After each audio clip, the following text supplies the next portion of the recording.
હિરાજભાઈ રમણ દેવડામાં કઈક નવીન વસ્તુ આપો ને મારા ભાઈ. હા, એક નંબર અને જોરદાર વસ્તુ આવી ગઈ છે. જોવો તમે આ રીતે જોવો, એકદમ પિત્તળના દીવડા. ઓ ભાઈ, ઘણા કસ્ટમરોની ડિમાન્ડ હતી કે તમે ભાઈ પિત્તળના દીવડા ક્યારે લાવો છો. જોવો મારી બહેનો પિત્તળના દીવડા આવી ગયા છે. ભાઈ વાહ, તો મોર વાળી મોર, હા, આ રીતે મોર રહેવાનો છે. આ વચ્ચે ગણપતિ આવશે. આ રીતે દીવડામાં 4 થી 5 ડિઝાઇન આવી ગઈ છે. જોવો આ પહેલી ડિઝાઇન, પછી આ બીજી ડિઝાઇન. જોવા આ મંદિરની અંદર ગણપત દાદા બેઠેલા છે અને આ રીતે પિત્તળનો દીવડો રહેવાનો છે. 100% ઓરિજિનલ પિત્તળ અરે ભાઈ 100% ઓરિજિનલ. કોઈ એમ કે ને ડુપ્લિકેટ તો ડબલ પૈસા પાછા લઈ જવાના તમ તારે. જો આ રીતે તો આનો વજન એવો હોય છે ને. અરે ફૂલ વજનદાર ભાઈ. જો આ રીતે એકદમ પ્રીમિયમ લુકમાં આવી ગયા છે રમણ દીવડા.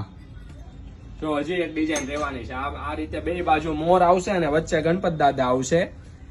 તો ફટાફટ આઉટ ઓફ સ્ટોક થઈ જાય પેલા લેવા માટે પહોંચી જાવ ક્યાં? શ્રી ભગવતી હેન્ડલૂમ હેન્ડીક્રાફ્ટમાં, સુરત. Thank you.